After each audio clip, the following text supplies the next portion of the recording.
The UFO mystery has inspired so many movies and books and tabloid TV shows that it's really difficult to discern whether there was ever any evidence that it might be real. And that's no accident, according to a rock star turned UFO investigator.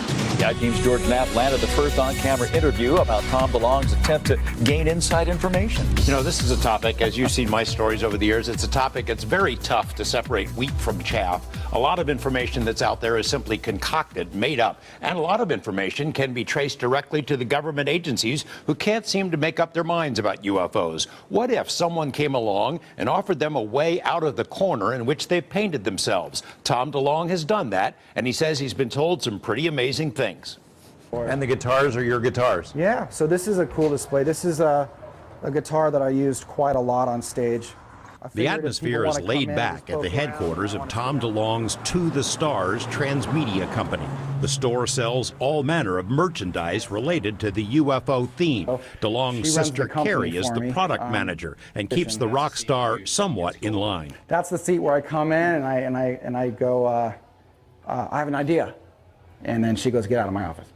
Flying saucer imagery is everywhere in the building. DeLonge's office is packed with mementos from fans and spacey keepsakes.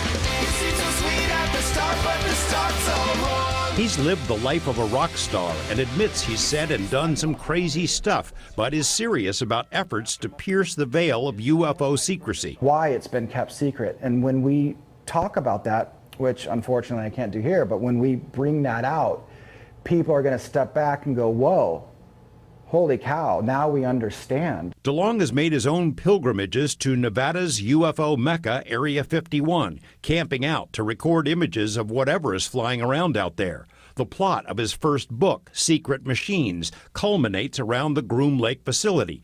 But he learned much more by introducing himself to a few music fans who happened to work for a defense contractor with a long history at Area 51. That conversation led to NASA and to the military and to a shadowy group of about a dozen deep-throat insiders who are now giving DeLonge information. Not only do I know for a fact that there are groups and high-level groups within the DOD and national security divisions of our country. Not only do I know that they know it's real, you know, I'm starting to get a clear picture of why it's kept secret. And that reason is global security. The U.S. government has been all over the map on UFOs. In classified documents written before public records laws existed, the topic was all too real. Since then, the military has officially ridiculed flying saucers and denies having any ongoing interest. The interest is very real, DeLonge says, and ongoing. He offered his advisors a chance to tell their story through him a bit at a time. So what have they told him? We found a life form. We found a life form. We found a life form. And then that conversation changed my life. And I was told there were crashes. And we took that, probably got pretty freaked out, pretty scared.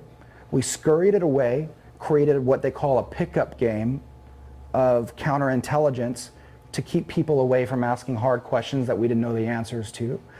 And we created this crash program, much bigger than the Manhattan Project, much bigger than Apollo, to figure out how this stuff worked and how to build our own defense system against it should there be more. DeLonge says he was told there was a plan to release information over time, but the trigger was never pulled. Decades passed. Disinformation was sown to diffuse public interest. The Nevada desert really is a place where ultra-exotic technology has been tested, he says, but he was told there are other locations like Area 51, places unknown to the public, some in Nevada. So why him?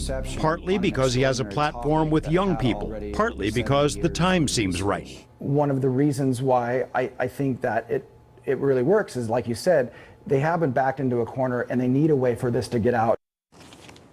Tom agreed to withhold the names of the circle of advisors who are helping him. From what we've learned, he is talking to real people who really do hold positions that would allow access to this kind of information. The only name that's been made public is that of former White House Chief of Staff John Podesta, who was interviewed by DeLonge and who's made many public statements about the need to declassify UFO secrets. And Tom and I talked about many other related topics, Bob Lazar, of course, and the effects of possible disclosure, but we'll have to revisit revisit that another time. We'll be posting some stuff on our website as well, and we have links to his sites. Fascinating. Yeah, it's interesting stuff. All right. Thanks, George.